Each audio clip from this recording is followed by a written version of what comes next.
This is an area of Marsh Harbor called the Mud. We've spoken about it many times, and that's because, as you can see, it took the brunt of Hurricane Dorian. You can only imagine the terror of people who were living here. They don't have an estimate as to how many people were here or how many people managed to get out alive, but I mean, look at this. Their family belongings strewn everywhere. It is impossible to make out even where the homes were and where they stood. Flies are headed to the Bahamas aboard a cruise ship, and when it gets there, they hope to use the ship to help Bahamians reunite with their loved ones. And local 10 News reporter Louis Aguirre joins us from on board the Grand Celebration, which is setting sail tonight for Freeport. Okay, guys, I'm not altogether sure what's going on in the Bahamas right now in regard to all the relief efforts. We know there's massive destruction, but things are cloudy about all the aid that's supposedly going on. Governments, we know, have proven themselves to be liars. And we know we can't trust fake stream corporate media because they got their agenda. And they want to push their propaganda. In addition to that, we're getting conflicting reports from people who are on the ground who are actually having to deal with the aftermath of the onslaught of Hurricane Dorian as it parked itself or was parked by someone else in the same spot, moving 0 miles per hour for over 36 hours, wiping structures and people off the map. Do a Google search for aid to the Bahamas and you'll see video after video indicating that the government and cruise ship companies and private individuals are supplying aid to the Bahamas. But the people on the ground are saying that that aid is not actually making it to them. These reports that indicate that aid is actually making itself to the Bahamas comes from what YouTube deems as top-shelf authoritative sources, which have proven time and again that they're more apt to spin a story than they are to report the facts. So I'm throwing this information out there so that we can all take a look at this, put our heads together, and try to figure out what's actually going on. Outlets like CNN tell us that only 43 people are confirmed dead and that search and recovery efforts are underway. But then we have on-the-ground reporting from people who actually live in the area who say that the aid that's supposed to be making its way to them is parked in Florida and not allowed to enter port. And that Marsh Harbor Airport is not being used to provide aid. And that the Bahamian police are nowhere to be found. I'm just going to put up some of these videos that I've gathered from around the web about this situation. If you live in the Grand Bahamas, Abaco, or the Marsh Harbor area, contact me at the email in the description. Let us know what's going on from your perspective. There's a whole lot of people out there who just want to know what's really going on. Leave your thoughts about this for the world and the Google Thought Police in the comments section below. Also, visit the YouTube channel Bahamas Press. He's the guy who's provided some of this footage. Let him know High Impact Vlog sent you, and maybe we can do a Skype call with him. Hold this up. Yeah, hold this. Hold this. Not one police in this town. I just drove all the way out of town, all the way into town. This is Central Marsh Harbor. This is Island Bakery. This is the Dr. Boy's office. Not a single police in this town. All of the police are sitting there at Maxwell's smoking cigars. The defense force is sitting up in their bus, shining straight over the Albuquerque. All the police, defense force are sitting at Maxwell's in their bus, smoking cigars. Somebody is telling them not to come through Marsh Harbor. This has to be a conspiracy theory. The people of Marsh Harbor, Cherokee, are scared. If the police would have had security in this town, we would have had this cleaned up days ago. We would have these roads cleaned up days ago. Listen what I'm telling you. Millions of dollars worth of aid is sitting in Florida, wants to get in these towns. Millions of dollars. All of that is being held up by NEMA. They have the airport closed. There's nothing wrong with Marsh Harbor Airport. This town is dry. That airport could have been landing aircraft days ago. All of us is scared to come into this town. Shine it over here. Shine it over here. People are still going in and out of these food stores, rummaging around for food. People should not have to be looking for food. Look, look. Was that a police here? No. No. No, that wasn't a police. This is the, you know, when it's a Junkanoo function in town, look, shine the light at Junkanoo Park. Shine the camera over there. This is Junkanoo Park. When they do Junkanoo here, or any other rap crap, they have, must be a dozen police here on every corner, got every corner blocked to have tight security for Junkanoo. Not a single police in town. Look at that, look at this. So all of my friends and family to the south, all of them want to come up here to help me. All. We would have this town cleaned up. We would have been doing search and rescue. We would have had people looking through the bushes.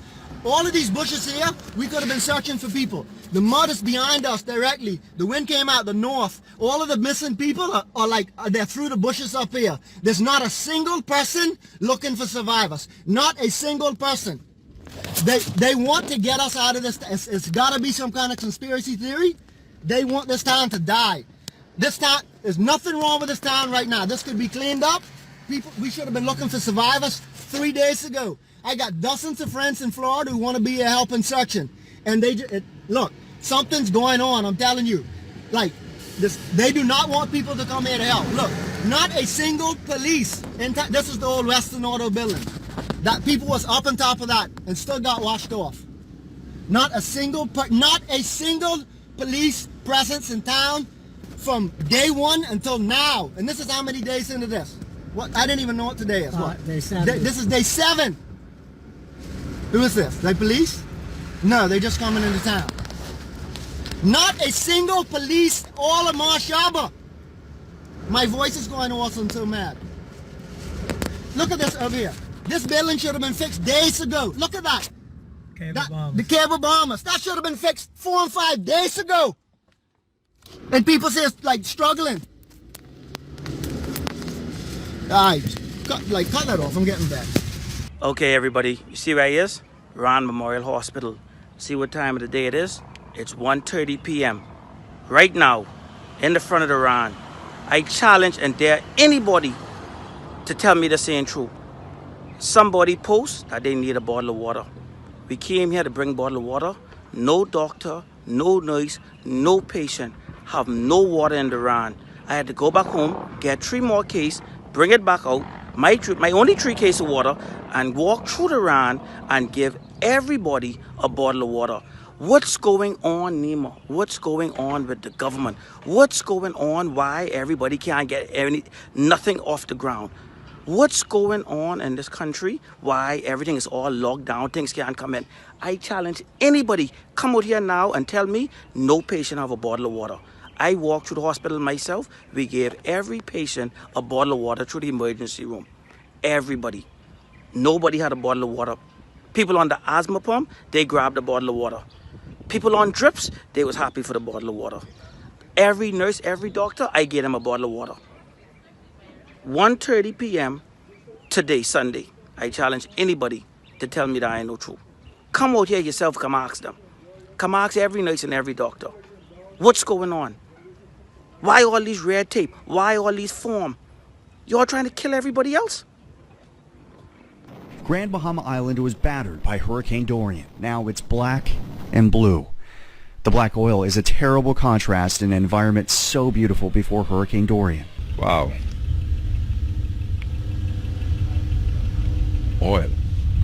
But this here has been something that we never thought that we'd have ever seen in the Bahamas. Oil all over the place. Our local guide says he hadn't even heard of what happened to the east of Freeport. We were focusing on so many homes that have been persons that lost home and got flood damage. We didn't even focus on to know that this actually happened. The east end of the island was battered by the most intense of the winds from Dorian as the Category 5 storm just sat for around 2 days. It looks like the winds of 185 miles per hour or greater ripped the roofs off some of the oil storage facility, not just causing a spill, but an oil splatter. After everything I've seen, all the damage and devastation throughout the Bahamas, I worry that this might take the longest to recover from. Not just a once-in-a-lifetime tragedy, could it be a generational one? It takes it to another level of what the hurricane has done. To add to this confusion of this whole thing, as I was putting this video together, I found this video that seems to indicate that supplies are making their way to the island, while other videos are saying that supplies are stuck in Florida. This is what I hate about situations like this. Everybody's got their story. One person will say one thing and another person will completely contradict what the other person said. Listen, anybody in Freeport, if you see this video, send it out. I don't know how much you all know about it, but we at Old Bahama Bay, and they have unlimited supplies, all free. Send your family members with a truck, a car, bus, van, whatever you could. Everything on the dock is free. Generators, relief, food items, clothes, whatever you need, water. So I'm just basically throwing this out here. One thing is for certain, there are always nefarious forces at work. And there are people out there who will try to take an opportunity to make a quick buck. My goal in putting this content out there is to find out exactly what the truth is. If people are spending their time, effort, energy, and resources to help the people of the Bahamas, then those resources need to go to the Bahamas. If they're not making it there, we need to find out why and who intercepted those resources. If you live in the Grand Bahamas, Abaco, or the Marsh Harbor area, contact me at the email in the description. Let us know what's going on from your perspective. There's a whole lot of people out there who just want to know what's really going on. Leave your thoughts about this for the world and the Google Thought Police in the comments section below.